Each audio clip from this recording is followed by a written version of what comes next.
আজ আহসানের সাথে আমার ২ বছরের সংসার জীবনের সমাপ্তি ঘটতে চলেছে। এই যে সামনে ডিভোর্স পেপার রাখা, হাতে আমার কলম। এক পলক আহসানের দিকে তাকালাম। ভাবলাম, এই বুঝি সে আমার হাত ধরে বলবে, শোনো না, আমাকে ক্ষমা করো। আমি তোমাকে ছাড়া বাঁচব না। চলো নতুন করে শুরু করি সব। বলেই বকে জড়িয়ে নিবে। কিন্তু না, আহসান চুপচাপ বসে আছে। যেন অপেক্ষায় আছে যে কখন আমি সাইন করব। আর সে চূড়ান্তভাবে মুক্তি পাবে আমার থেকে। হুট করে দেখে আহসানের ফোন বেজে উঠল। স্ক্রিনের দিকে তাকিয়ে দেখলাম উপমা ফোন দিয়েছে। ওর কলিগ আর হবু বউ সে। আহসান ফোন কেটে দিয়ে আমার দিকে তাকিয়ে বিরক্তি নিয়ে বলল, তাড়াতাড়ি সই দিতে, তার জরুরি কাজ আছে। আমি হালকা ম্লান হেসে কাঁপা কাঁপা হাতে শেষ পর্যন্ত সাইন করেই দিলাম। ভালোবেসে অবশেষে ঠকে গেলাম আমি। বাসায় এসে সরাসরি নিজের ঘরে যে দরজা লাগিয়ে বালিশে মুখ চেপে কান্না করা শুরু করলাম। কি দোষ ছিল আমার? সে নিজেই তো আমার জীবনে এসেছিল। আমার জীবনের ৮টি বছর তাকে দিয়েছি। পাগলের মতো ভালোবেসেছি। বিনিময়ে কি পেয়েছি? তাচ্ছিল্য? প্রতারণা? কাঁদতে কাঁদতে ফিরে গেলাম অতীতে। আমি তখন ইন্টার ফার্স্ট ইয়ারে। দেখতে শ্যামবর্ণের, আর মায়ায় ভরপুর চেহারা। আর আমার হরিণী চোখ যেন মায়ার আর এক কারখানা। এই জন্য তো বাবা নাম রেখেছিল সুনয়না। যে কেউ প্রথম দেখায় প্রেমে পড়তে বাধ্য। হলো তাই। নবীন বরণে বাসন্তী রঙের শাড়ি পরে নৃত্য পরিবেশন করেছিলাম। সেই এক দেখায় আমার প্রেমে পাগল হলো আমাদের কলেজেরই ২য় বর্ষের সিনিয়র ভাই আহসান। এলাকার সবচেয়ে প্রাচীন আর সম্ভ্রান্ত পরিবারের মেয়ে হয়, প্রেম টেমে জড়ানোর কোনো সাহস বা ইচ্ছা কোনোটাই ছিল না। আহসান ভাইকে বারবার প্রত্যাখ্যান করার পরেও সে লেগেছিল। এমনও হয়েছে যে বৃষ্টির জন্য কলেজে যাইনি। হঠাৎ ব্যালকনিতে যেয়ে দেখি যে আহসান ভাই নিচে বৃষ্টির মধ্যে দাঁড়িয়ে আছে, আমাকে এক পলক দেখবে বলে। এভাবে তার পুরো ২ বছর চেষ্টার পর আমিও হার মেনেছিলাম। এইচএসসির পর তার প্রেমের আহ্বান গ্রহণ করেছিলাম। এই তো এভাবেই আমাদের শুরুটা। দেখতে দেখতে জীবনের ৪টা রঙিন বছর কাটালাম। আমাদের সম্পর্কে সবচেয়ে বেশি সাপোর্ট করেছিল আহসানের মা আর বোনেরা। মিনু রিনুকে নিজের আপন বোন মনে হতো সবসময়। এভাবে আমার অনার্স কমপ্লিট হলো। ততদিনে আহসান একটা প্রাইভেট কোম্পানিতে জবে ঢুকেছে। অন্য ১০টা পরিবারের মতো আমার পরিবারও বিয়ের চাপ দিতে শুরু করলো। আহসান শোনা মাত্র সেদিন ওর মা বাবাকে নিয়ে আমার বাসায় হাজির হয়েছিল। আমার বাবা চাচারা কোনোভাবেই যখন রাজি হচ্ছিল না, তখন আহসান আমার বাবার পা ধরে কেঁদেছিল। আমাকে ছাড়া নাকি সে মরে যাবে। বাবার মন গলেছিল সেদিন। তারপর এলো আমাদের অতি আকাঙ্ক্ষিত বিয়ের দিন। আমার জীবনের সবচেয়ে সুন্দর দিন হতে যাচ্ছিল সেটি। কিন্তু বিধি বাম, কে জানতো সেই বিয়ের দিন থেকেই যে আমার জীবনে কষ্টের সূচনা হয়েছিল। সেদিন বিয়ের আসরে কালো ভয়ঙ্কর ঝড়ের ন্যায় আগমন ঘটেছিল আমার ছোট বোন শিমুলের। আমরা ২ বোন, আমি সুনয়না আর আমার ছোট বোন শিমুল, যে আমার চেয়ে ৪ বছরের ছোট। আমি শ্যামবর্ণা হলেও শিমুলের ছিল দুধে আলতা গায়ের রং। সহজ ভাষায় চোখ ধাঁধানো সুন্দরী শিমুল। একই মায়ের গর্ভে জন্মেও আমি পেয়েছি বাবার বংশের শ্যামবর্ণ, আর শিমুল পেয়েছে মায়ের বংশের চোখ ধাঁধানো রূপ। এ নিয়ে ছোটবেলা থেকে পাড়া প্রতিবেশীদের কটু বাক্যের শিকার আমি। ২ বোন পাশাপাশি দাঁড়ালেই শুরু হয়ে যেত তুলনা। সেসব আমার কাছে ছিল ট্রমার মতো। শিমুলের যখন ১২ বছর বয়স, তখন তার এই চোখ ধাঁধানো রূপই তার কাল হয়ে দাঁড়ায়। বড় চাচার মেয়ে পদ্ম আপির নেশাখোর দেবরের চোখ পড়ে শিমুলের মতো বাচ্চার উপর।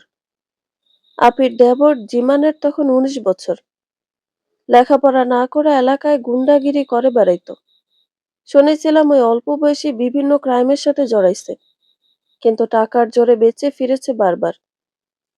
জিমার প্রতিদিনই শিমুলকে রাস্তায় বিরক্ত করত, কিন্তু মেয়ের শ্বশুরবাড়ির লোক বলে বাসায় কেউ কিছু বলতেও পারছিল না।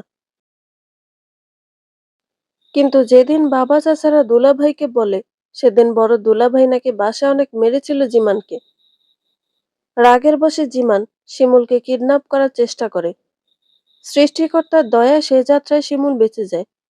এরপর বাবা মার দেরি না করে শিমুলকে কানাডায় ছোট চাচার বাসায় পাঠায় দেয়। শিমুল এতদিন তাদের সাথে কানাডায় থাকতো। বাংলাদেশে এসেছে আমার বিয়ে উপলক্ষে। বিয়ের আসরে যখন শিমুল এক ঝাঁক মেয়ে নিয়ে খিলখিল করে হাসতে হাসতে ভেতরে ঢুকেছিল, সেদিন অনুষ্ঠানে সব মেহমান বউকে রেখে বউয়ের ছোট বোনের দিকে তাকিয়ে চোখে তৃষ্ণায় মেটাচ্ছিল। সেই শিমুল নামক ডানা কাটা পরী সেদিন আহসানেরও দৃষ্টি কেড়েছিল। তোলপাড় শুরু সেদিনই হয়েছিল আহসানের মনে। অনেক দ্বিধা নিয়ে সে সেদিন কবুল বলেছিল। এরপর শুরু হলো আমার সংসার জীবন। বিয়ের পরের দিন থেকে শ্বশুরবাড়ির আত্মীয়দের কানাঘুষা শুরু। সবার এক কথা, আহসান হেরে গেছে। শিমুলের মতো সুন্দরী মেয়ে থাকতে আহসান কেন আমাকে বিয়ে করলো, এটা নিয়ে তাদের বড্ড বেশি কৌতূহল। এভাবে দিন যেতে লাগলো। আহসানকে আমি আর চিনতে পারছিলাম না। প্রেমিক আহসানের সাথে স্বামী আহসানের বড্ড বেশি তফাৎ। কেমন যেন উদাসীন থাকা শুরু করলো সে। আমার ছোট ছোট আবদার, রাগ, অভিমান তার বিরক্তির কারণ হয়ে দাঁড়ালো। কাছে আসতো শুধু শারীরিক চাহিদা মেটাতে। সেখানে কোনো ভালোবাসা থাকতো না। অবাক হতাম, বিয়ে হলে কি সত্যি মানুষ এতটা পরিবর্তন হয়? এই তো বিয়ের আগের রাতও সারা রাত দুজনে কথা বলেছে, কত কত স্বপ্ন সাজিয়েছে। কিন্তু কোথায় হারিয়ে গেল সেসব? এই যে বিয়ের 3 মাসেও আহসান একবারও ভালোবেসে কাছে আসেনি। অসুস্থ হয়ে যখন বিছানায় ব্যথায় কাতরাচ্ছিলাম, তখন সে বালিশ নিয়ে চুপ করে পাশের গেস্ট রুমে যেয়ে ঘুমিয়েছে। কিন্তু এই মানুষটাই বিয়ের আগে আমার অসুস্থতার কথা শুনলে ওষুধ, চকলেট, ফুসকা আরো কত কি বাসার গেটে রেখে যেত। শুধু স্বামী না, শাশুড়ি ননদও বেশি দূরত্ব বজায় চলে। ওনাদের কথাবার্তায় বুঝি যে আমার রং তাদের মূল সমস্যা। কিন্তু বিয়ের আগে তো আমার রং নিয়ে তাদের সমস্যা ছিল না। আমার বোন শিমুল যখন আমার শ্বশুর বাসায় আসতো, দেখতাম যে আমার শাশুড়ি ননদ সবাই ওকে নিয়ে ব্যস্ত হয়ে পড়তো, যেন সে স্বর্গের অপ্সরা। আর সেই দিনগুলোতে আহসান যেন আরো উদাসীন হয়ে যেত। এভাবেই কেটে গেল আমাদের বিবাহিত জীবনের 6 মাস। একদিন হুট করে মা ফোন করে। সেদিন মার কাছে জানতে পারি যে আহসানের বেস্ট ফ্রেন্ড পরশ নাকি শিমুলের জন্য বিয়ের প্রস্তাব পাঠিয়েছে। এই নিউজ শুনে আহসান আরো যেন সংসার বিমুখী হয়ে পড়ল। 1 মাসের মাথায় শিমুল আর পরশ ভাইয়ের বিয়ে হয়ে গেল। একদম যেন নজর ঝলসানো জুটি। সেদিন রিসেপশনের অনুষ্ঠানে ওদের বন্ধু মহলের সবাই এক বাক্যে বলে উঠল, পরশ, তুই আসল দান মারছস মামা। বন্ধুর বিয়াতে যায়া বন্ধুর হুড়পড়ির মতো শালিরে পটাইছস। আহসানরা আসল খেলা তো পরশ খেলল, তুই বেটা কি করলি? এরকম অসংখ্য অবজ্ঞামূলক বাণী বলে তারা হেসে উঠল। আমি চুপচাপ সরে এলাম ওখান থেকে। ওদের কথায় যতটা না কষ্ট পেয়েছি, বেশি কষ্ট পেয়েছে আহসানের নিশ্চুপতায়। শুধু আজকে না, বিয়ের দিন থেকে যে আমার আর শিমুলের তুলনা হয়েছে তা আজ অব্দি চলমান। কিন্তু আহসান, যার ভরসায় আমি আমার বাবার বাড়ি ছেড়েছিলাম, সে সর্বদাই মৌনতা ধারণ করে থাকে। এই আহসানকে সত্যি আমি চিনতে পারছিলাম না। বিয়ের আগে কেউ আমার দিকে চোখ তুলে তাকালেও আহসান তাকে যে শাসিয়ে আসতো। আর এখন না, উত্তর খুঁজে পাই না আমি। এসব ভাবতে ভাবতেই চোখ ভরে এলো। এরপর দিন যায়, আহসান আর আমার দূরত্ব বাড়তে থাকে। পরশের জন্য তার চোখে যে হিংসা, তাও আমি ঢের বুঝি। নিজেকে সে সময় অতি তুচ্ছ মনে হয়। আজকাল আহসান আমার রূপ, আমার যোগ্যতা নিয়ে প্রশ্ন তোলে। ওই যে রূপবতী শিমুল পড়াশোনার পাশাপাশি নিজস্ব ব্যবসা দাঁড় করিয়েছে। আর তার ভাষায়, রূপহীন আমি সারাদিন বাসায় বসে বসে খাচ্ছি আর মোটা হচ্ছি। আমি অবাক হই, ওর পরিবর্তনে অবাক হই। ও তো জানতো আমি সংসার সাজাতে চেয়েছি ছোট থেকে। বাহিরের কাজে আমার আগ্রহ নেই। বিয়ের আগে আহসান আমাকে এ বিষয়ে সাপোর্ট দিয়েছে যে সে তার বউকে পুতুলের মতো সাজায় রাখবে। কিন্তু এখন এভাবে পার হলো বিয়ের 1টি বছর। ম্যারেজ ডের দিনটাও তার মনে ছিল না। আমি মনে করিয়েও দিইনি। জোর করে কি আর ভালোবাসা পাওয়া যায়? আজকাল আহসান অনেক খুশি খুশি থাকে। রাত 12টা 1টা পর্যন্ত বাহিরে থাকে। বাসায় এসেও ফোন হাতে অন্য ঘরে চলে যায়। আমার কাছে আসে না অনেকদিন। ইদানিং ওর শার্টে লেডিস পারফিউমের স্মেল পাই। বুক কেঁপে ওঠে। তবে আশঙ্কা কি সত্যি আমার? আজকে আমার চাচাতো বোন নাইমার সাথে বের হয়েছি। বাসায় দম বন্ধ লাগে। নাইমা আর আমি পিঠাপিঠি হওয়ায় বেশ ভালো বন্ধুত্ব আমাদের। নাইমা আর আমি রেস্টুরেন্টে বসে খাচ্ছিলাম। হুট করে চোখ যায় আমাদের থেকে একটু দূরে আরেকটা টেবিলে আহসান বসে আছে।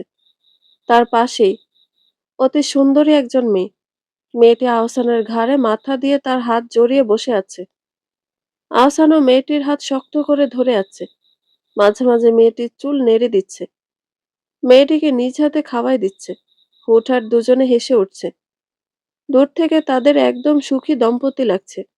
অথচ বিয়ের 1 বছর পেরিয়ে গেল, আহসানের মুখে এই হাসিটি দেখিনি আমি। বিয়ের পর কোনোদিন এভাবে জড়িয়ে ধরেনি, নিজ হাতে খাবার মুখে তুলে দেয়নি। আর ঘুরতে নিয়ে যাওয়া, সে তো কল্পনা মাত্র।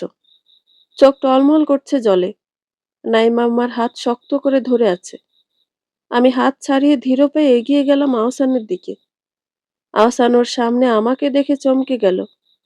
আমি শুধু বললাম, বাসায় তাড়াতাড়ি এসো। তারপর বের হয়ে আসলাম। না, আহসান সেদিন আমার পিছু পিছু আসেনি। সে বাসায় এসেছে রাত 10টার পরে। এসে এমন ভাবছিল যেন কিছুই হয়নি। আমি আর সহ্য করে না পেরে ওকে থাপ্পড় মেরে কাঁদতে কাঁদতে জিজ্ঞেস করলাম, কেন প্রতারণা করলে আহসান? কেন? রেগে আহসান আমার চুল মুঠ করে ধরল। আমি আহত চোখে তার দিকে তাকালাম। না, তার চোখে কোনো অনুশোচনা ছিল না। ছিল আমার প্রতি একরাশ বিরক্তি আর ক্ষোভ। আহসান আমাকে ধাক্কা মেরে মেঝেতে ফেলে দিল। বলে উঠল, ভুল। তুই আমার জীবনের সবচেয়ে বড় ভুল। যেদিন বিয়ের আসরে তুই আর তোর বোন পাশাপাশি দাঁড়িয়েছিলি, সেদিনই আমি বুঝতে পেরেছি যে কত বড় ভুল করেছি আমি। তোর স্মার্ট সুন্দরী বোন যখন আমার বন্ধু পরশের সাথে বিভিন্ন ট্যুর ট্রাভেলিং এর ছবি আপলোড দেয়, তখন আমি বুঝি যে তোর মতো ঘর কোনো শ্যামলা মেয়েকে বিয়ে করে কত বড় ভুল করেছি। তোকে দেখলে আমার দম বন্ধ লাগে। আর কিসের জবাবদিহিতা চাস তুই? তাহলে শোন, এই বিয়ে আমার কাছে মৃত্যু সমতুল্য হয়ে গেছে। দম আটকে আসে আমার। আর ওই যে মেয়েটাকে দেখলি, ও উপমা, আমার কলিগ। গায়ের রং দেখছিস ওর? কতটা স্মার্ট ও দেখেছিস তুই? উপমাকে বিয়ে করলে আর কেউ আমাকে বলবে না যে আমি ঠকে গেছি। শোন, এই সম্পর্ক আমি আর রাখবো না। তোর কাবিনের টাকা তুই পেয়ে যাবি। আর কালকের মধ্যে এই বাড়ি ছাড়বি তুই। ডিভোর্স লেটার পাঠাই দিব। তারপরের কাহিনী তো জানাই। অতীতের কথা ভাবতে ভাবতে ঘুমিয়ে পড়লে শোনেও না। এখন শুধুই অপেক্ষা একটি নতুন ভোরের। রাত 11টা 30 মিনিট। বয়সটা আজ এসে ঠেকলো 28-এ। আমি সুনয়না, সেই সুনয়না যে মাত্র 25 বছর বয়সে ডিভোর্সি হয়েছিলাম। মানুষের কটু কথা আর মানসিক অবসাদে 3বার আত্মহত্যার পথও বেছে নিয়েছিলাম।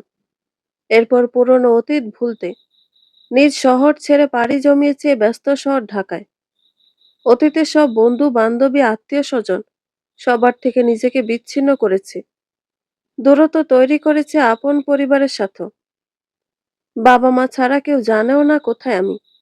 মাঝে মাঝে বাবা মাকে ফোন দিই, শুধু জানান দিই যে বেঁচে আছি। তারপর দিন গেছে, মাস গেছে, গেছে বছর। ওই শহরে আর ফিরে যাওয়া হয়নি। তবে আমার এই ছোট্ট 2 কামরার ফ্ল্যাটটা আমার কাছে এক টুকরো স্বর্গের মতো। ভাবা যায় যে আমি পড়াশোনা কেরিয়ার নিয়ে জীবনেও ভাবিনি। ভেবেছি শুধু আমার ছোট্ট সাজানো সংসারের স্বপ্ন নিয়ে। সে আমি এখন ঢাকার মতো ব্যস্ত শহরে এসে কাজ করছি। নিজের টাকায় বাসা ভাড়া করে থাকছি। না, ভাবা যায় না। আকাশের দিকে তাকিয়ে নিজেকে বললাম, শুভ জন্মদিন সুনয়না।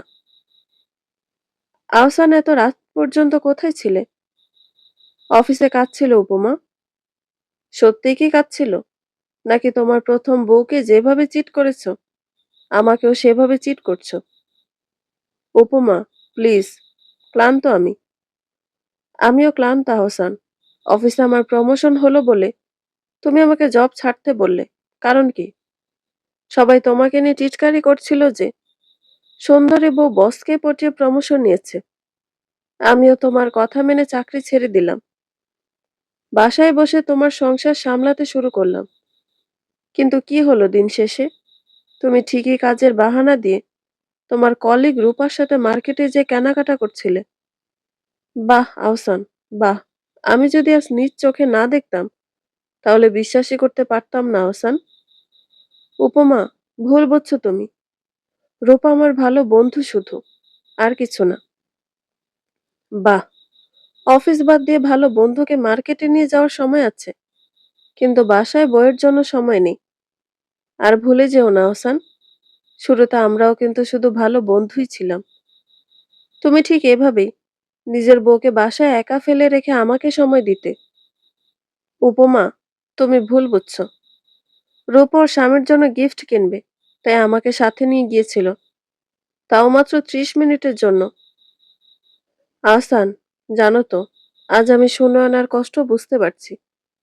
নিজেকে খুব ছোট মনে হচ্ছে, জানো তো। আমি যদি সুনয়নাকে সামনে পেতাম তাহলে ওর পা ধরে ক্ষমা চাইতাম, ওর জীবন নষ্ট করার জন্য। সুনয়নার নাম শুনে থমকে গেল আহসান। বুকটা কেঁপে উঠল, চোখ ভিজে ওঠে, পা কাঁপতে শুরু করে। বুঝে ভুল করেছিল সে। সুনয়নাকে বিয়ে করে নয়, বরং সুনয়নাকে ছেড়ে দিয়ে ওর সাথে প্রতারণা করে ভুল করছিল। শুধু ভুল নয়, পাপ করেছিল, যার পরিণাম এখন হাড়ে হাড়ে পাচ্ছে সে। আহসানের ভাবনার মাঝে উপমা বলে উঠল, এখন কি আমার শরীর, আমার সৌন্দর্য টানে না তোমাকে আহসান? শুনেছি এই সুন্দর ফর্সা মুখের জন্যই তো বিয়ে করেছিল আমাকে, শো অফ করতে আমার রূপের। তবে এখন কি রূপা আমার চেয়েও বেশি সুন্দরী? থামবে প্লিজ উপমা, আমাকে বাধ্য করেও না আমার জঘন্য রূপ দেখাতে। এই, কি করবি রে তুই? আমি তো সুনয়নার মতো অত ভালো না। শোন, যে মেয়ে নিজের স্বার্থে, নিজের ভালোবাসার জন্য আরেক মেয়ের সংসার ভাঙতে পারে, সেই মেয়ে যে কতটা ভয়ঙ্কর তুই ভাবতেও পারবি না। আমি তেমনি ভয়ঙ্কর। আমাকে ঠকাতে আসলে তোর পুরো গোষ্ঠীকে জেলে দিব। আহসান অবাক হয় না। এই যে নিত্যদিনের ঘটনা। চুপচাপ সে ওয়াশরুমে চলে যায়, জোরে পানি ছেড়ে কাঁদতে থাকে। ছেলেদের নাকি কাঁদতে নেই, কিন্তু সে কাঁদে, প্রতিনিয়ত কাঁদে। তার সুনয়নার জন্য কাঁদে।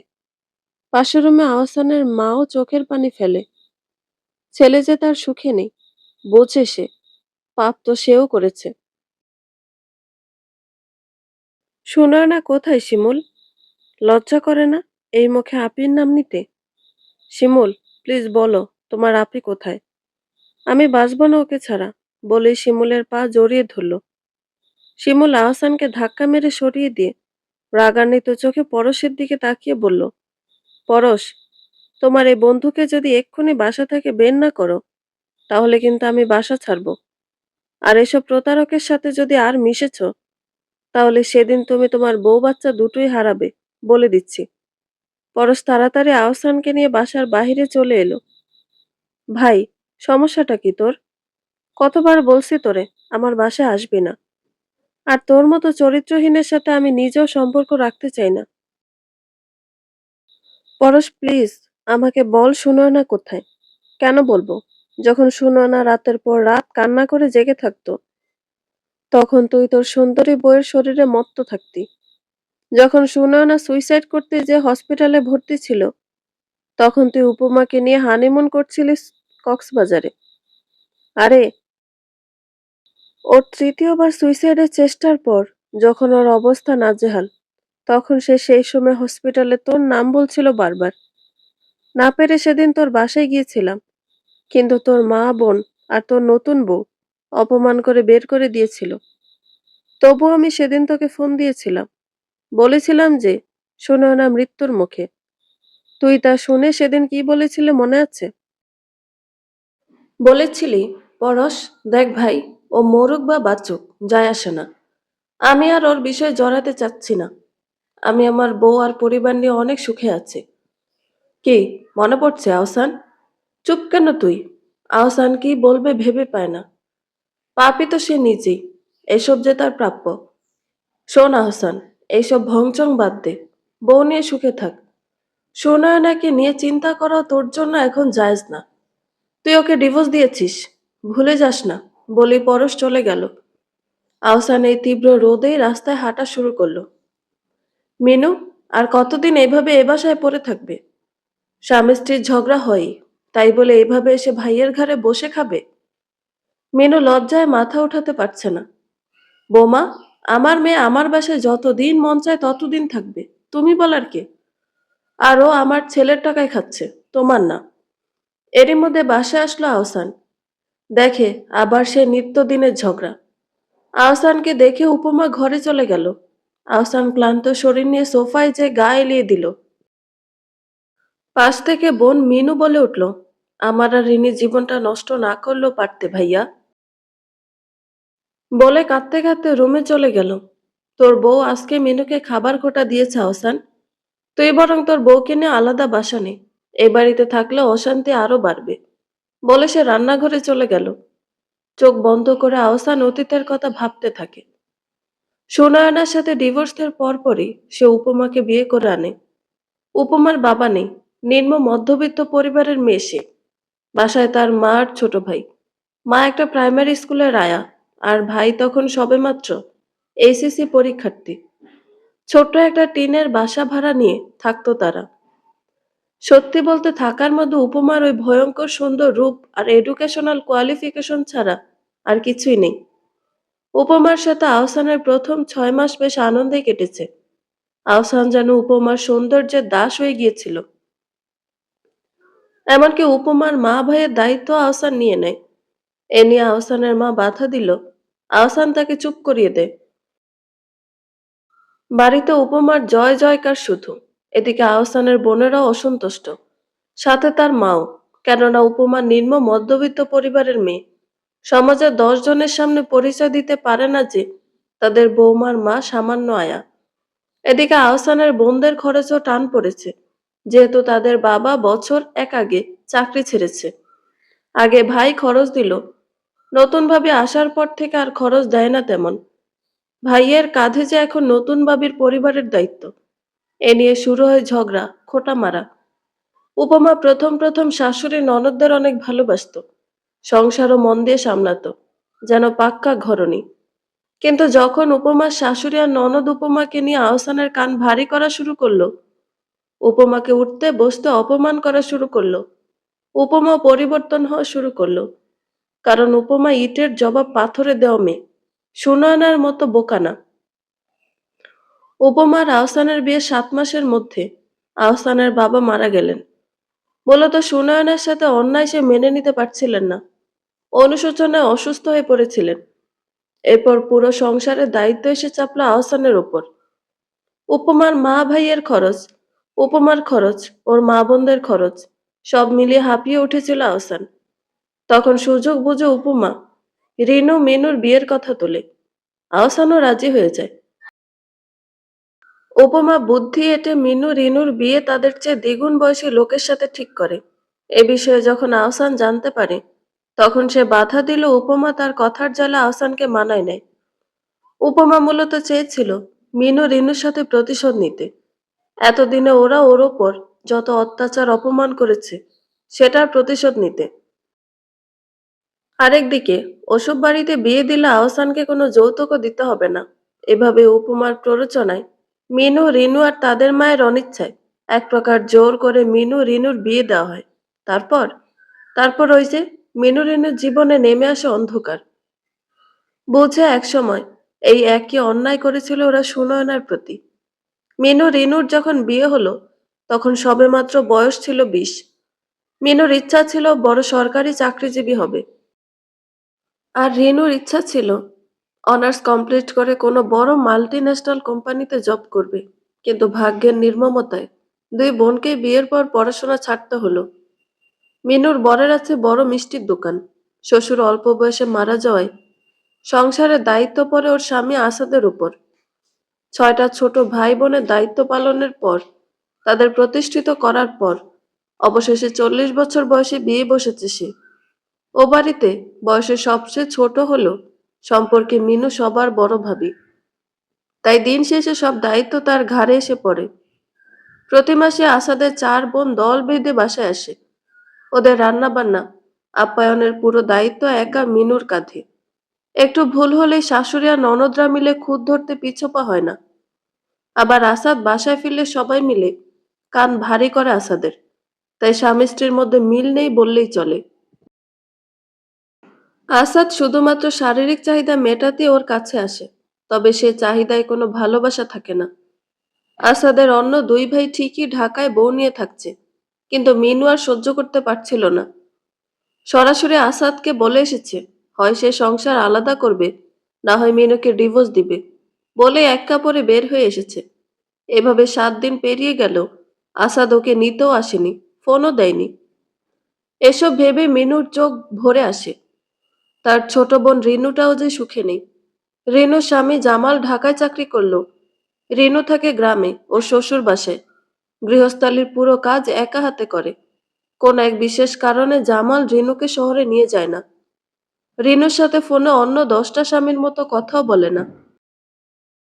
আগে রিনু এসব নিয়ে অভিযোগ করলো, এখন আর করে না।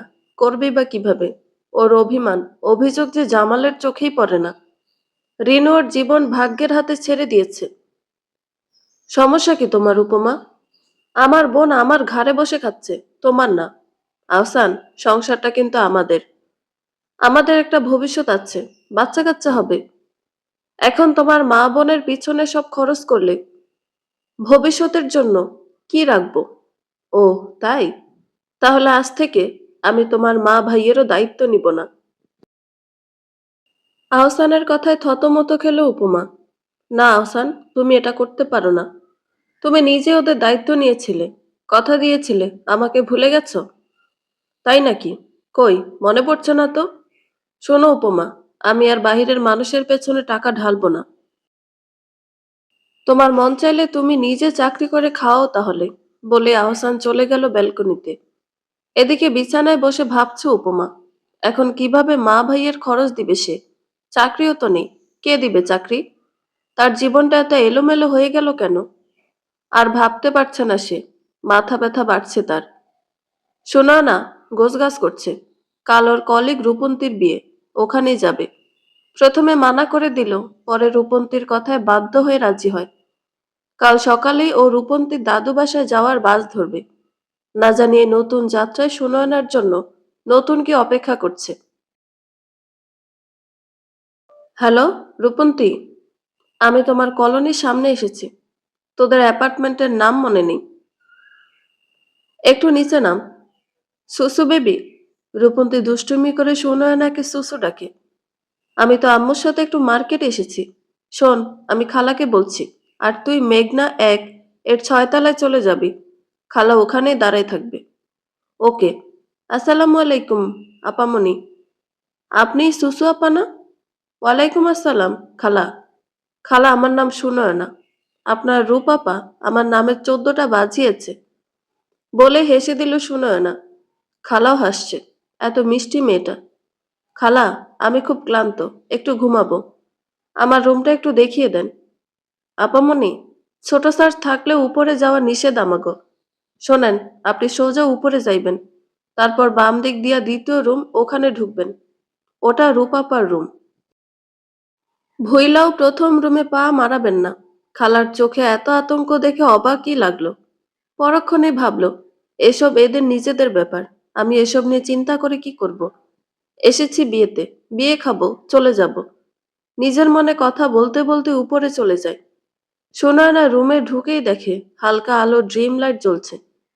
এদিকে সারা দিনের ক্লান্তি অবসাদে ওর শরীর ভেঙে আসছে। তাই ফ্রেশ না হয়ে বিছানায় শুয়ে ঘুমিয়ে পড়ে। 15 মিনিট পর ওয়াশরুম থেকে বের হলো নিভ্রান। নাকে পেল দ্বিতীয় মানুষের গন্ধ। সে ছাড়া রুমে আর কে? তাড়াতাড়ি যে লাইট অন করে দেখে বিছানার কোনায় কম্বল জড়িয়ে কে জানি বিড়াল ছানার মতো গুটলি পাকিয়ে শুয়ে আছে। নিভ্রান ধীরে ধীরে তার কাছে গেল। যে দেখে গোল গোল মুখের একটা বাচ্চা মেয়ে ঘুমিয়ে আছে। দেখেই মায়া লাগছে। এই মেয়ে, এই, এই ওঠো, এই মেয়ে। না, সুনয়নার এ ঘুম ভাঙার নয়। সে আজ আর উঠবে না। 10 মিনিট ধরে জাগানোর চেষ্টায় ব্যর্থ হয়ে অবশেষে হাল ছেড়ে নিভ্রান নিচে চলে গেল। খালা, খালা। হুড়মুড় করে দৌড়ে আসলো জরিনা খালা। এবারই সবাই যে নিভ্রানকে বাঘের মতো ভয় পায়। জি ছোট স্যার।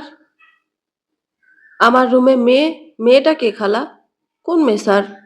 কোন মেয়ে আমি কিভাবে জানবো? হুট করে খালার মনে পড়ল সুনয়নার কথা। স্যার, উনি তো রূপন্তী আপার বান্ধবী। ভুল করে মনে হয় ওই ঘরে ঢুকে গেছে। নিভ্রান আর কিছু না বলে ওর লাইব্রেরি রুমে চলে গেল। কিন্তু অবাক ঘটনা, নিভ্রান যখনই কাজে মন দিতে যাচ্ছে ততবারই ওই ঘুমন্ত মুখটা সামনে আসছে। কি হলো তার? এদিকে যার চিন্তায় নিভ্রান বিভোর, সেই রমণী ঠিকই বিড়াল ছানা হয়ে গভীর ঘুমে হাবুডুবু খাচ্ছে। নিয়তি, নিয়তি জিনিসটা সত্যি বড়ই অদ্ভুত। জম্পেশ একটা ঘুম দিয়ে উঠল সুনয়না। সারাদিনের ক্লান্তি যেন ফুরুত।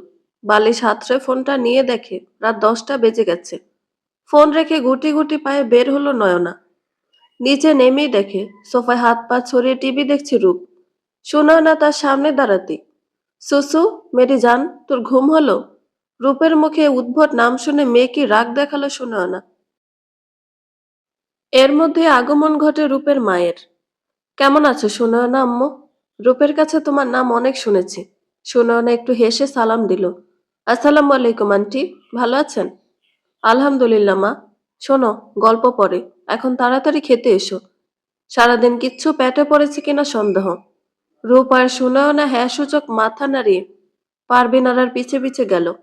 এই রূপ, তুই দেখ সুনয়না আম্মুর কি কি লাগে। আমি ততক্ষণে তোর ভাইয়ের রুম পরিষ্কার করে আসি। রোবটটা এসে না হলে আবার চিল্লাচিল্লি করবে। সুনয়না মা মেয়ের কথা শুনে বোকার মতো চেয়ে থাকে। তোদের বাসায় রোবট থাকে রূপ? রূপ হেসে দিয়ে বলে, আরে, আমার বড় দাদান আস্ত একটা রোবট। কোন রকম মানুষের সাথে মিশে না, চুপচাপ গম্ভীর থাকে। সারা বছর মিশনে থাকে, তাই আম্মু দাদানকে রোবট ডাকে। জানিস, আম্মু আমি আর বাবা ছাড়া আর কারো পারমিশন নেই ওই রুমে ঢোকার। আর তুই কিনা শেষ পর্যন্ত যে দাদানের রুমে ঘুমালি। আয় হায়, আমাকে জাগাবি না? ভাই রে ভাই, জরিনা খালা, আমি, এমনকি স্বয়ং দাদা নিজে তোর ঘুম ভাঙানোর চেষ্টা করেছে। কিন্তু তুই যে কুম্ভকর্ণ। এভাবে হাসি মজা করে দুই বান্ধবী খাওয়া শেষ করলো। আর কত সিগারেট খাবে আহসান? যতক্ষণ মন চায়। আহসান, আমার মনে হয় আমাদের নিজেদের সম্পর্কটাকে আবার গোছানো উচিত। বলেই পেছন থেকে আহসানকে জড়িয়ে ধরল উপমা। আহসান এখনো নিরুত্তর, নির্বিকার ভাবে সিগারেট টেনে যাচ্ছে। উপমা এবার আহসানের হাত ধরে পেছনে ঘুরালো। আহসান দেখল উপমা একটা পাতলা ফিনফিনে শিপনের শাড়ি পরেছে, সাথে বড় গলা স্লিভলেস ব্লাউজ। শরীরের 80% অংশই খোলা। নিজেকে আকর্ষণীয়ভাবে উপস্থাপন করার সর্বোচ্চ চেষ্টা করেছে উপমা। উপমা ধীরে ধীরে আহসানকে জড়িয়ে ধরে ওর বুকে নাক ঘষতে ঘষতে বলে, চলো না আহসান, আবার সব শুরু থেকে শুরু করি। নিজেদের সংসারটাকে আবার সাজিয়ে নিই, যেখানে থাকবে না আর কোনো ঝগড়া, না কোনো ভুল বোঝাবুঝি। চলো না, আমরা আমাদের ভালোবাসার অংশকে পৃথিবীতে নিয়ে আসি। আর এই দূরত্ব ভালো লাগছে না। একটু শান্তি চাই আমি আহসান। আহসান ভেবে পায় না সে কি করবে। সে জানে সে সুনয়নাকে ভালোবাসে। উপমা ছিল তার মোহ। সে কোনোদিন উপমাকে ভালোই বাসেনি। সে শুধু আকর্ষিত ছিল উপমার সৌন্দর্যের প্রতি, যা দিয়ে সে শো অফ করতে পারত। কিন্তু আর কত খুঁজবে সে সুনয়নাকে? এতগুলো বছর তো খুঁজেছে, নিজের ভুল বুঝতে পেরেছে। কিন্তু সুনয়না তো তাকে আর ক্ষমা করবে না, ফিরবেও না। তার চেয়ে ভালো উপমার সাথে অ্যাডজাস্ট করে বাকিটা জীবন কাটিয়ে দেয়া। এই অশান্তি তারও আর ভালো লাগে না। থাক না সুনয়না তার হৃৎপিণ্ডের মাঝে আজীবন। আহসানও ধীরে ধীরে হাত উঠিয়ে উপমাকে জড়িয়ে ধরে তার ডাকে সাড়া দিল। দুজনের মনে আশা, নতুন করে সব শুরু করার, একটু শান্তি পাওয়ার। আদৌ কি তারা শান্তি পাবে? সুনয়না রং ভর্তি হাতে রূপন্তীর পেছনে দৌড়াচ্ছে। এদিকে রূপন্তীও জান হাতে নিয়ে দৌড়াচ্ছে। ওর জামাই জান্টু শেষে ফার্স্ট ওর গালে রং মাখাবে। হো! দৌড়াতে দৌড়াতে সুনয়না কিসের সাথে যেন ধাক্কা খেয়ে পড়ে যেতে নিলে একটি পুরুষালী শক্ত হাত তার কোমর শক্ত করে জড়িয়ে ধরল। সুনয়না সামনে তাকিয়ে দেখে রূপের বড় দাদান। সে তাড়াতাড়ি নিজেকে ছাড়িয়ে মাথা নুইয়ে বলে, সরি দাদান, আমি খেয়াল করিনি। সুনয়নার মুখে দাদান ডাক মোটেও পছন্দ হয়নি নিভরানের। বিরক্ত সুরে বলে উঠল, আমি শুধু রূপের দাদান। আর এভাবে লাফালাফি না করে চুপচাপ বসে থাকুন, না হলে কোনো অ্যাক্সিডেন্ট হলে দায়ভার আমরা নিতে পারবো না। বলেই গটগট করে বেরিয়ে গেল নিভ্রান। এদিকে নিভ্রানের কথা অপমানে চোখ ভারী হয়ে আসলো সুনয়নার। তার এই এক সমস্যা, কারো অপমান তুচ্ছ তাচ্ছিল্য সহজে নিতে পারে না। এরপর চলে গেল আরো 3 মাস। রূপন্তীর বিয়ের দিনই ব্যাক করেছিল সুনয়না। এরপর আর তেমন যোগাযোগ হয়নি। রূপন্তীও জব ছেড়ে এখন নতুন সংসারে ব্যস্ত। এদিকে সুনয়নাও বেশ আছে তার একাকী জীবনে। আর নিভরান, ও তো ওর বিড়াল ছানার কল্পনা থেকে বের হতেই পারছে না। তবে কি 35 বছর বয়সে এসে মেজর নিভরান দ্বিতীয়বার প্রেমে পড়ল? আজ উপমা খুব খুশি, ভেতরে যে তার নতুন অস্তিত্ব। আহসানের সাথে সম্পর্কটাও বেশ উন্নতি হয়েছে। আহসান আবার তার মা ভাইকে খরচ দিচ্ছে। এদিকে উপমাও তার শাশুড়ি ননদের সাথে আর ঝগড়া করে না। এক কথায় বাসায় আবার শান্তি ফিরেছে। ড্রেসিং টেবিলের সামনে এসব ভাবতে ভাবতে চুল মুছছিল উপমা। হঠাৎ ড্রয়িং রুম থেকে চিল্লাচিল্লির আওয়াজ শুনতে পেল। অজানা আশঙ্কায় বুক কেঁপে উঠল তার। দৌড়ে বাহিরে গেল সে। মা, রিনু কাঁদছে কেন? রিনু, কি হয়েছে বলবি? আহসান জিজ্ঞেস করার সাথে সাথে উপমা এসে জিজ্ঞাসা করলো, রিনু, তুমি হঠাৎ? কেন ভাবি? এখন কি নিজের বাসায় আসতে পারবো না? আমি তা বলিনি রিনু। থাক ভাবি, আমার জীবনটা তো শেষ করেই দিয়েছো তোমরা। যে নামের সংসার ছিল ওটাও আর নেই, বলে কাঁদতে শুরু করলো। মানে? মিনু আর ওর মা তাড়াতাড়ি রিনুকে বুকে আগলায় নিল। সবাই হতভম্ব। আহসান ঘটনা জানতে চাইলে রিনু বলে যে ওর স্বামীর ঢাকাতে আলাদা সংসার আছে। তার 18 আর 16 বছরের 2টা বাচ্চাও আছে। রিনুকে বিয়ে করেছিল শুধু মায়ের শেষ আশা পূরণ করতে। কারণ ওর প্রথম বউ সোফিয়া অন্য ধর্মের, তাই ওর মা ওকে মেনে নেয়নি। কিন্তু জামালের মায়ের ক্যান্সার ধরা পড়ায় আর বড়জোর কয়েক বছর বাঁচবে। তাই শেষ বয়সের ইচ্ছা স্বরূপ সে জামালের কাছে বৌমা আবদার করে। বৌমার সেবা পাওয়ার ইচ্ছা ছিল, তাই জামাল রিনুকে বিয়ে করে। কিন্তু ওটা ছিল নামের বিয়ে, কোনো স্বামী স্ত্রীর সম্পর্ক ছিল না। এমনকি বিয়ের কাগজও জাল ছিল। আজকে সকালে যখন ওর শাশুড়ি মারা যায়, জামাল 2 ঘন্টা পরে ওকে রুমে ডেকে সব বলে 3 তালাক দেয়। তারপর কাবিনের টাকা পরিশোধ করে বাসা থেকে বের করে দেয়। বলতে বলতে কাঁদতে লাগলো রিনু।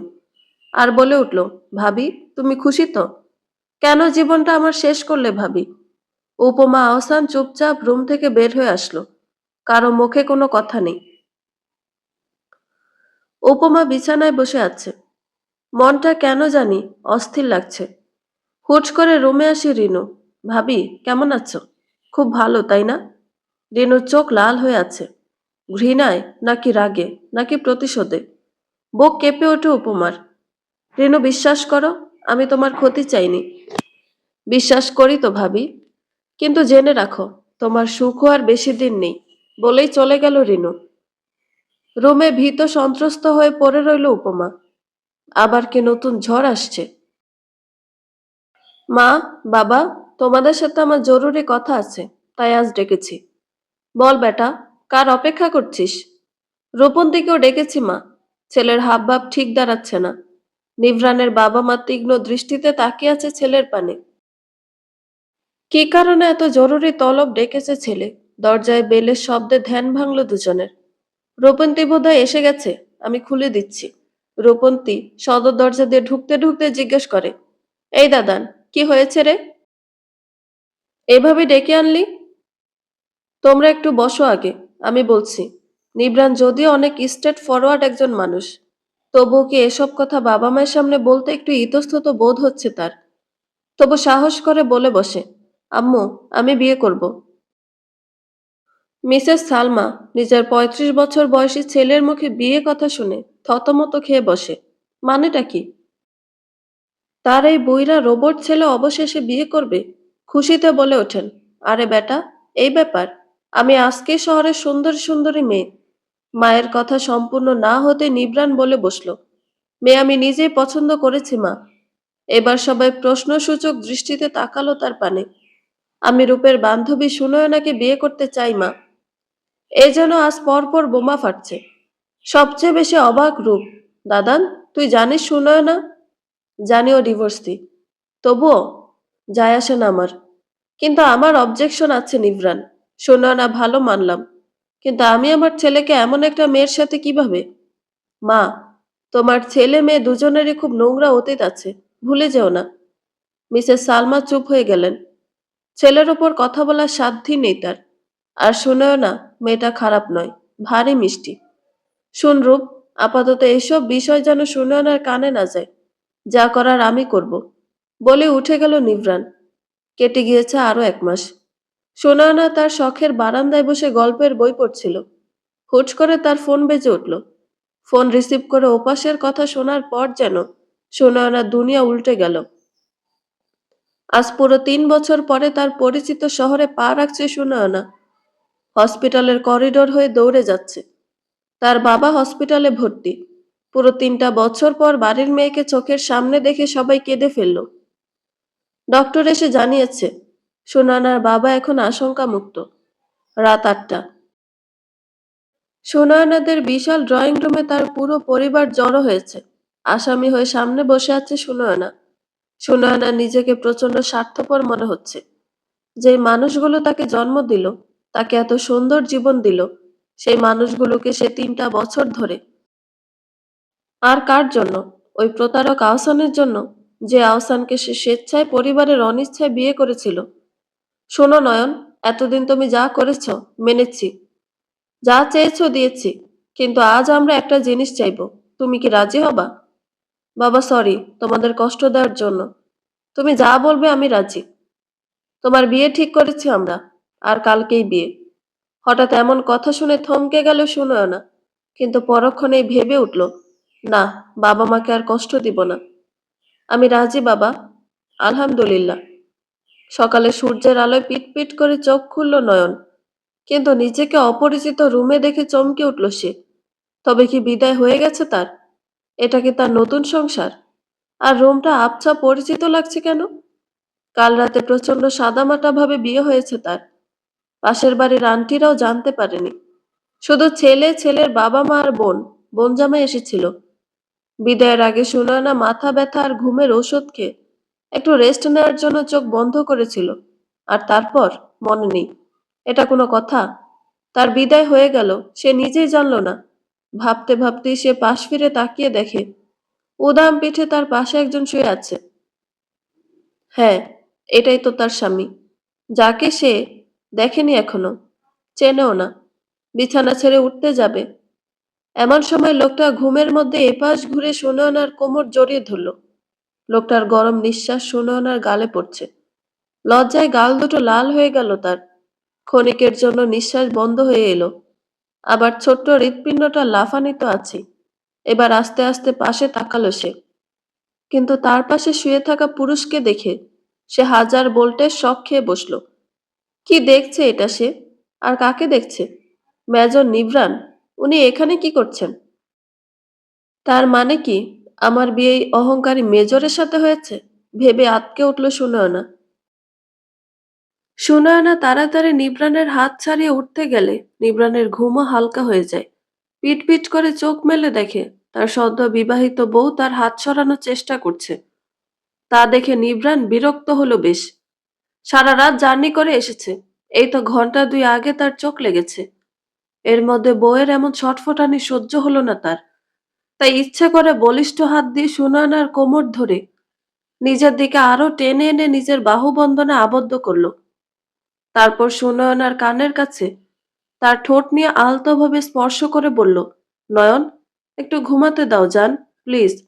অনেক ক্লান্ত আমি, বলে আবার ঘুমের দেশে পাড়ি জমালো। এদিকে নয়নের জান যায় যায় অবস্থা। কি বললে এই অহংকারী লোক? আমাকে জান বলল। আবারও লজ্জার লালিমায় ভরে ওঠে তার গালদয়। একসময় সে নিজেও ঘুমের দেশে পাড়ি দেয়। উপমা এখন 4 মাসের প্রেগনেন্ট। আহসান তার বেশ খেয়াল রাখছে, পারলে নিজ হাতে খাইয়েও দেয়। অন্যদিকে তার শাশুড়িও এখন বেশ যত্ন নেয়। কিন্তু এর মধ্যে রিনু মিনুও চুপচাপ হয়ে গেছে কেমন। এই তো 2 দিন আগেই মিনুর স্বামী ওকে ডিভোর্স লেটার পাঠিয়েছে। তবু মেয়েটা না টু শব্দ করেছে আর না কেঁদেছে। উপমার ভয় হয়, তবে কি এটা ঝড় আসার আগের নিস্তব্ধতা? এত মাস পর আহসান আজ আবারও ড্রিঙ্ক করেছে। কিছুদিন আগে তার শখের নারী, তার ভালোবাসা নয়নের বিয়ে হয়ে গেছে, কিন্তু সে জানতেও পারল না। জেনেই বা কি করবে? তার স্ত্রী উপমা এখন প্রেগনেন্ট। সে উপমাকে ছাড়তে পারবে না। অন্যদিকে নয়নও তাকে ক্ষমা করবে না। আজকে যখন পরশ আহসানকে নয়নের বিয়ের সংবাদ দিল, তখন যেন ওর পুরো দুনিয়া এলোমেলো হয়ে আসলো তার। নয়নের স্বামীর ছবি দেখে কেন জানি প্রচন্ড হিংসে হচ্ছিল। তার শখের নারী যে এখন অন্য কারো। নিজের দোষে নিজের প্রাণ প্রিয়াকে হারিয়েছে সে। আজ 1 মাস হতে চলল, নিভ্রানের তেমন কোনো খোঁজ নেই। ওই দিন সকালে আবার ঘুমানোর পর হুট করে 1টার দিকে নিভ্রানের ফোনে কল আসে। কি যেন অফিসিয়াল কথা বলে তাড়াতাড়ি বের হয়ে যায়। এরপর সব সাইলেন্ট। এই 1 মাসে মোটে 4বার ফোন দিয়েছে নিভ্রান। শুধু বলেছে যে সে ভালো আছে। এর বেশি একটা কথাও বলে না। অভিমানে চোখ ভরে আসে সুনয়নার। বোমা, চিন্তা করো না, নিভ্রান ভালো আছে। জি মা। পারভিন আরাও ছেলের প্রতি যথেষ্ট অসন্তুষ্ট এবার। এতদিন মেনে নিয়েছে, কারণ নিভ্রান একা ছিল। কিন্তু এখন তো একটা সংসার আছে, মিষ্টি একটা বউ আছে। মেয়েটার কি শখ আহ্লাদ নেই? বিয়ের পরের দিন সকালেই কিভাবে মেয়েটাকে এভাবে একা ফেলে কাজে চলে গেল। ভাবতে ভাবতেই স্বামীর কাছে গেল সে। এখন সে তার এই অসামাজিক ছেলের রাগ স্বামীর ওপর ঝাড়বে। হুহ। এদিকে সুনয়নাও ঢাকার চাকরি ছেড়ে এখানে পাশে একটা স্কুলে চাকরি নিয়েছে। ওর শ্বশুর বাবাই নিয়ে দিয়েছে। অন্তত ওর মনটা ব্যস্ত থাকবে। না হলে ওনার গুণধর পুত্র যে কাজ করেছে। 2 মাস পর গভীর রাত। সুনয়নার ঘুমের মাঝে হুট করে মনে হলো কেউ যেন তার পুরো মুখ জুড়ে চুমু দিচ্ছে।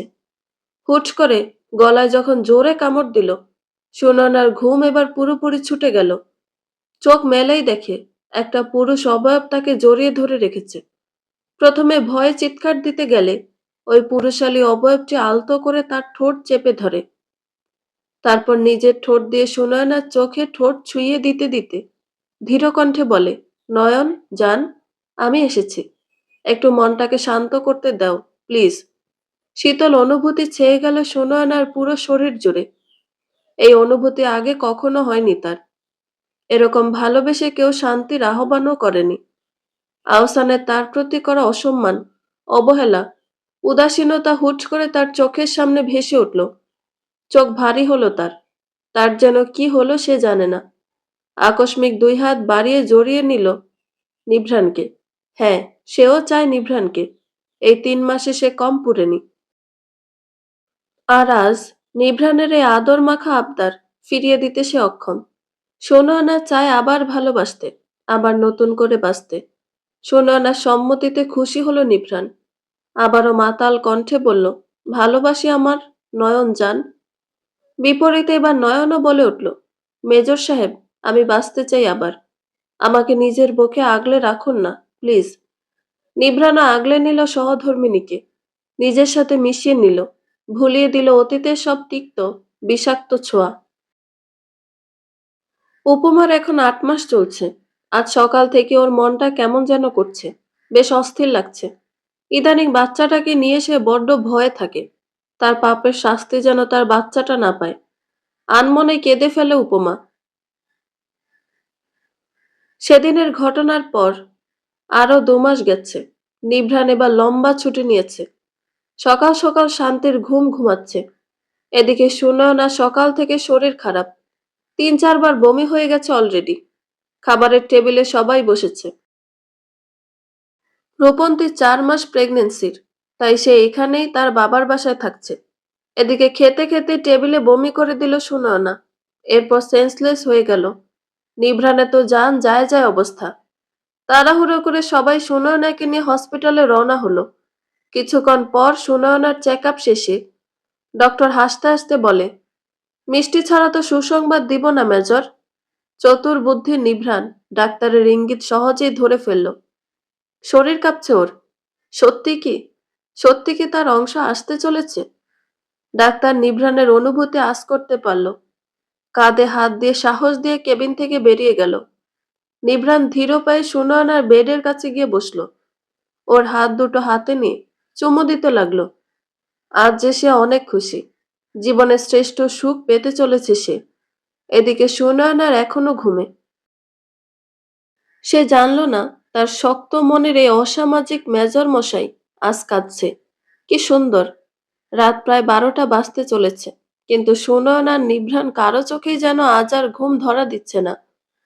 অতি আনন্দে যে ঘুমও উড়ে যায় আজ হাড়ে হাড়ে বুঝছে তারা। নিভ্রানের বুকে মাথা রেখে শুয়ে আছে সুনয়না।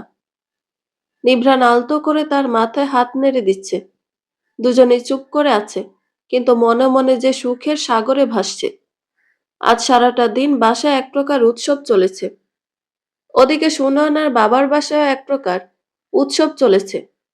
কাল সকাল সকালে ওর পুরো পরিবার এই বাড়িতে আসবে। সব কথা মনে করে শান্তির নিঃশ্বাস ছাড়ল সুনয়না। নয়ন, জান, হু, তোমাকে আজকে আমার জীবনের কিছু অতীত সম্পর্কে বলবো। আমার মনে হয় তোমার এসব জানা দরকার। বুক কেঁপে উঠল সুনয়নার। আবার কি তার জীবনে কষ্টের ঢেউ উপচে পড়বে? আহত দৃষ্টিতে তাকালো সুনয়না। সুনয়নের এই আহত দৃষ্টির মানে বুঝতে এক সেকেন্ডও সময় লাগলো না নিভ্রানের। তড়িঘড়ি করে জড়িয়ে নিল নিজের প্রাণ প্রিয়াকে তার প্রশস্ত বুকে। না জান, ভয় পেও না। আমি তোমারই আছি, তোমারই থাকবো। শান্ত হলো সুনয়না। জিজ্ঞাসু দৃষ্টিতে তাকালো নিভ্রানের পানে। 11 বছর আগে সেবার আমি আমার বন্ধুদের সাথে কক্সবাজার ট্রিপের প্ল্যান করেছিলাম। যাওয়ার সময় সবার সিট একসাথে পড়ল। আমার সিটটা একটু পেছনে পড়ে। আর সামনের যাত্রীরা কেউই নিজেদের সিট ছাড়তে রাজি ছিল না। অগত্যা পেছনেই বসলাম। বাস ছাড়ার ঠিক আগ মুহূর্তে মুখে স্কার্ফ পেঁচিয়ে একটা অল্প বয়সী মেয়ে তাড়াহুড়ো করে আমার পাশে বসলো। তারপর বাচ্চাদের মতো করে আমার কাছে জানালার পাশের সিটটা আবদার করে বসলো। তার কথাবার্তা আচরণ পুরো বাচ্চাদের মতো। মেয়েটির নাম ছিল অনামিকা। সেদিন সারা রাত সে আমার সাথে গল্প করেছে। এমনকি তার কোন কার্টুন পছন্দ এসব পর্যন্ত বলেছে। আমি সেদিন মুগ্ধ হয়েছিলাম তার বাচ্চা মতে। এরপর এরপর যা হওয়ার তাই। ফোন নাম্বার আদান প্রদান, তারপর ভালো লাগা। ভালো লাগা থেকে ভালোবাসা। 4 বছরের পথ চলা ছিল আমাদের। ভয়ঙ্কর ভালোবাসতাম তাকে। ভয়ঙ্কর। আমার বন্ধু সামির আর রূপন্তী একজন আরেকজনকে ভালোবাসতো। রূপন্তী যখন অনার্স ফার্স্ট ইয়ারে, তখন সামিরদের বিজনেসের একটা প্রজেক্টের জন্য 2 বছরের জন্য সামিরকে ইতালি যেতে হবে। তাই সামির ঠিক করেছিল রূপন্তীকে বিয়ে করে রেখে যাবে। দুই পরিবারের সম্মতিতে বিয়ের ডেট ঠিক হলো তাদের। এদিকে সুযোগে আমি অনামিকার সাথে আমার বিয়ের কথাও তুলি। ঠিক হয় যে একই দিনে আমার, অনামিকার আর সামির রূপন্তীর বিয়ে হবে। এদিকে আমাদের অফিসে ভেজাল চলছিল। কে বা কারা জানি অফিসের গোপন তথ্য পাচার করছিল। গোপন তথ্যে আমরা জেনেছিলাম দেশে বড় কোনো হামলা করার প্রস্তুতি হচ্ছিল। দেখতে দেখতে আমাদের বিয়ের দিন চলে আসলো। সেদিন সবাই আমরা অনেক হ্যাপি ছিলাম। ছোটখাটোভাবে পারিবারিকভাবে বিয়ের আয়োজন করা হয়েছিল। বিয়ের আসরে বসার 30 মিনিট আগে আমার সহকর্মী মাঝারের ফোন এলো। সে ভীত কণ্ঠে আমাকে তাড়াতাড়ি হোয়াটসঅ্যাপ চেক করতে বলল। আমি চেক করে দেখি একটা ফাইল দিয়েছে, যার উপরে লেখা যে এরা টেরোরিস্টদের স্পাই। 10 জনের নামের লিস্ট দেয়া এবং এদের ছবি। এতক্ষণ সব ঠিক ছিল, কিন্তু যখন সিরিয়ালে 10 নং স্পাইয়ের ছবি দেখলাম, আমার পায়ের মাটি সরে গেল। হাত কাঁপছে আমার, শরীর কাঁপছে। এটা কি সত্যি? এদিকে ক্যাপ্টেন মাঝার ফোনে অনবরত আমাকে সেফ থাকতে বলছিল।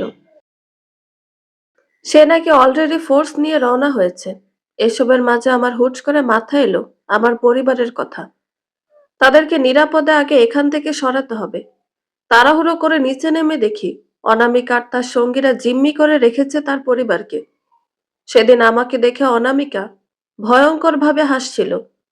তাচ্ছিল্যের হাসি ছিল সেটা। আর এত নোংরা ভাষা ব্যবহার করছিল, আমি ওকে চিনতেই পারছিলাম না সেদিন। তার ওই ভয়ঙ্কর রূপ আমার পুরো ভেতরটা ভেঙে চুরে শেষ করে দিচ্ছিল। এরপর ঘটে আরেক বীভৎস ঘটনা। রূপন্তীকে আঘাত করতে গেলে স্বামীর সামনে চলে আসে। ফলে রূপন্তীর সামনেই স্বামীর মৃত্যুর মুখে ঝুঁকে পড়ে। সেদিন আমি নিজ হাতে অনামিকার উপর গুলি চালিয়েছিলাম ততক্ষণ, যতক্ষণ না পর্যন্ত ওর মৃত্যু নিশ্চিত হয়। সেদিন স্বামীর জানে বেঁচে গেল, কোমায় চলে যায়। আঙ্কেল আন্টি ওর উন্নত চিকিৎসার জন্য দেশের বাহিরে নিয়ে যায়। আর আমার বোনটা অপেক্ষার প্রহর গুনতে শুরু করে। ভেতরে ভেতরে গুমড়ে মুচড়ে শেষ হয়ে যায় বোনটা আমার। অবাক লাগছে, এত কষ্ট মনে পুষে সবসময় হাসি খুশি থাকতো কি করে? আমার রূপন্তী এমনি, কখনো নিজের কষ্ট সে প্রকাশ করে না। এরপর দীর্ঘ 7 বছর পর জ্ঞান ফিরে সামিরের। অবশেষে মিল হয় সামির রূপন্তীর। আর আমি তারপর থেকে রোবট মানবে পরিণত হই। ভেবেছিলাম নিজের জীবনে আর কাউকে জড়াবো না। কিন্তু নয়ন, যান, আপনি এসে আমার সবকিছু এলোমেলো করে দিলেন। এরপর আলতো করে সুনয়নার কপালে চুমু এঁকে দিল নিভ্রাণ। সুনয়না এখনো আশ্চর্য হয়ে চেয়ে আছে। এই মানুষগুলোর জীবনে এত কষ্ট ছিল, এত ভয়ঙ্কর অতীত। সে হিসেবে তো তার অতীত কিছুই না। সুনয়না এবার শক্ত করে জড়িয়ে ধরে বলল, ভালোবাসি মেজর সাহেব। হসপিটালের ৩০২ নং কেবিনের সামনে বসে আছে আহসান, আর ভেতরে তার স্ত্রী উপমা, যে একদিন আগে সে তার গর্ভের সন্তানকে হারিয়েছে। আর আহসান হারিয়েছে তার বেঁচে থাকার শেষ আশাটাকে। এই তো, আর 2 দিন পরে ডেট ছিল, কিন্তু কি থেকে কি হয়ে গেল। আহসানের খুব কাঁদতে ইচ্ছা করছে, চিৎকার করে কাঁদতে ইচ্ছা করছে, কিন্তু কোনো কাঁধ খুঁজে পাচ্ছে না। মা বোনকে আজ খুব স্বার্থপর মনে হচ্ছে, ঘেন্না হচ্ছে তাদের প্রতি। তার বাচ্চার খুনি তারা। এদিকে উপমা চেতনাহীনভাবে চেয়ে আছে শুভ্র ছাদের পানে। অবশেষে তার করা পাপের শাস্তি তার বাচ্চাটা পেল। অতীত, দুপুরের খাবার খাওয়ার পর রুমে শুয়েছিল উপমা। হুট করে রুমে ঢুকে উপমার উপর ঝাঁপিয়ে পড়ে রিনু। আঘাত করে উপমার পেটে বারবার। হাসতে হাসতে বলে, ভাবি, কি ভেবেছিলে আমাদের জীবনটা এভাবে নষ্ট করে নিজের স্বামী সংসার নিয়ে সুখে সংসার করবে? পারবে না ভাবি, পারবে না। এরপর এক কাপড়ে বাড়ি ছেড়ে চলে যায়। কোথায় গিয়েছে কেউ জানে না। এদিকে উপমার শাশুড়ি তখন বাসায় ছিল না, পাশের বাড়ি গিয়েছিল। আর মিনুও ঘুমেছিল। যদিও সে চিৎকার শুনেছিল, কিন্তু পাত্তা দেয়নি বা দিতে চায়নি। কে জানে, উপমা কোনো মতে ফোনটা হাতে নিয়ে আহসানকে ফোন দেয়। আহসান তাড়াতাড়ি বাড়ির উদ্দেশ্যে রওনা দেয়। রাস্তায় 1000 বার মা বোনদের ফোন দিল, ওরা রিসিভ করেনি। আহসানের মা অবশ্য ভুল করে ফোন বাসায় রেখে গিয়েছিল। পরে আহসান এসে দেখে পুরো ফ্লোর রক্তে ভেসে আছে, আর উপমা সেন্সলেস হয়ে পড়ে আছে। তখনই বাসায় আসা আহসানের মাও। পরে উপমাকে হসপিটালে নিয়ে গেল, তার বাচ্চাকে বাঁচানো যায়নি। 6 মাস পর আজ আহসান আর উপমার ডিভোর্সের লাস্ট হিয়ারিং। Mutual divorce. অবশ্য উপমাই চেয়েছে। সে জীবনে এখন একটু শান্তি চায়, নতুন করে জীবনটাকে আরেকবার সুযোগ দিতে চায়। আহসানের সাথে সে সুখে থাকবে না, সে বুঝতে পেরেছে। হসপিটাল থেকে ফেরার পর আহসান অনেক বেশি যত্নশীল হয়েছিল। উপমাকে নিয়ে নতুন বাসায় উঠেছিল। মা বোনের সাথে সব সম্পর্ক শেষ করেছিল। কিন্তু উপমার কেন জানি কিছু ভালো লাগছিল না, শান্তি পাচ্ছিল না। আহসানের চোখে সে কখনো ভালোবাসা দেখতে পেত না। আহসানের চোখে তার প্রতি সম্মান ছিল, স্নেহ ছিল, যত্ন ছিল, আন্ডারস্ট্যান্ডিং ছিল, সিম্পেথি ছিল, কিন্তু ভালোবাসা ছিল না। তাই 2 মাস পর উপমা নিজেই বলে সে এই সম্পর্কটা আর চাচ্ছে না, নতুন করে বাঁচতে চায় সে। আজ 2 মাস হলো নতুন চাকরিতে জয়েন করেছে সে। ভালো আছে, বেশ ভালো আছে। অন্যদিকে আহসানকে যখন উপমা ডিভোর্সের কথা বলে, আহসান ভেবে দেখে যে উপমা যেই ভালোবাসা বা পরিবার ডিজার্ভ করে, আহসান কখনো তাকে তা দিতে পারবে না। তাই উপমার কথার মান রেখে সেও ডিভোর্সের জন্য রাজি হয়ে যায়। সে চায় মেয়েটা এবার সুখ পাক, একজন মানুষ পাক যে তাকে প্রকৃত ভালোবাসবে। মিষ্টি হেসে উপমাকে বিদায় জানায় আহসান। ফিরে যায় নিজের ভাড়া নেয়া 2 কামরার ওই ছোট্ট ফ্ল্যাটে। মায়ের কাছে আর ফিরবে না সে। মাসের খরচটা প্রতি মাসে ঠিকই পাঠিয়ে দেয় বন্ধুর হাতে।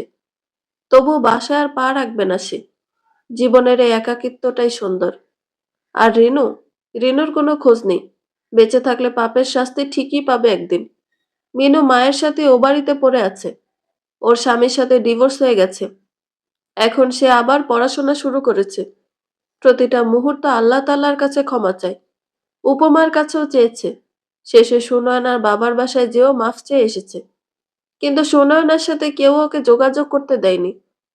তারা চায় না সুনয়নার বর্তমানে অতীতের কোনো ছায়া পড়ুক। কিছুদিন আগেই সুনয়নার পুরো পরিবার ঢাকায় শিফট করেছে। 10 বছর পর।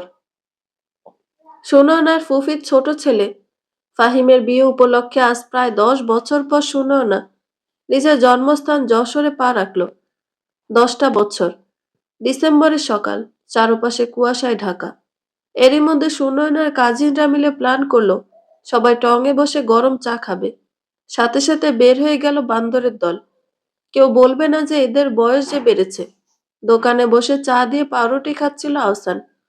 বছর 4 আগে মা মারা গেছে। মিনুরও আবার বিয়ে হয়েছে। আলহামদুলিল্লাহ, সুখী সে। মিনুর অনুরোধে আহসান এ বাসায় ফিরে এসেছে। একাই থাকে। সকালে অফিস যাওয়ার আগে এই দোকানে সে নিয়মিত নাস্তা করে। দোকানে ঢুকতে যে থমকে দাঁড়ালো সুনয়না। আজ পুরো 13 বছর পর মানুষটাকে দেখছে সে। 13টা বছর। আচমকা সামনে দাঁড়িয়ে থাকা নারীটির দিকে চোখ পড়ার সাথে সাথে হাত থেমে যায় আহসানের। পাউরুটির টুকরোটা হাত থেকে পড়ে যায়। আজ এতগুলো বছর পর তার শখের নারী তার সামনে দাঁড়িয়ে। এটা কি সত্যি নাকি স্বপ্ন? সুনয়না তড়িঘড়ি দোকান থেকে বের হতে গেলে আহসান পেছন থেকে ডেকে ওঠে, নয়ন। সুনয়না শুনেও যেন না শোনার ভান করে চলে যায়। আহসান পিছু আসতে গিয়েও থেমে যায়। তার খুব করে বলতে মন চাচ্ছে, নয়ন, তোমাকে ভালোবাসি, খুব করে ভালোবাসি। কিন্তু বলতে পারে না সে। কিভাবে বলবে সে? তার শখের নারী যে এখন অন্য কারো। নয়ন রুমে এসে দরজা লাগিয়ে দেয়।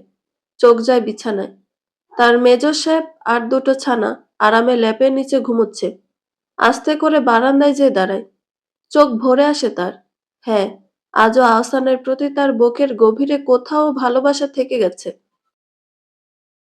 অস্বীকার করে না সে। কিন্তু সে তার মেজর সাহেবকে এর থেকে 1000 গুণ বেশি ভালোবাসে। তার অন্ধকার জগতের আলোর উৎস সে। মেজর সাহেব তার অস্তিত্ব। তার শেষ ভালোবাসা। হঠাৎ করে একজোড়া বলিষ্ঠ হাত সুনয়নার কোমর চেপে ধরে। তারপর নিজের দিকে টেনে নিয়ে আলতো করে কাঁধে চুমু দিয়ে বলে, নয়ন, যান। অতীত দেখে এভাবে ভয় পেলে চলবে? নয়নের মুখে হাসি ফুটে ওঠে। এই মানুষটা এত ভালোবাসে কেন তাকে? এত বোঝে কিভাবে তাকে? সুনয়না পেছনে ঘুরে জড়িয়ে ধরে তার মেজর সাহেবকে। তখনই তার দুটো ছানা দৌড়ে এসে বাবা মাকে পেঁচিয়ে ধরে। নিবরান বাচ্চাদের কোলে নিয়ে বারান্দায় রাখা সোফায় বসে। এরপর সুনয়নাকেও টেনে বসায়। কানে কানে বলে, ভালোবাসি বউজান।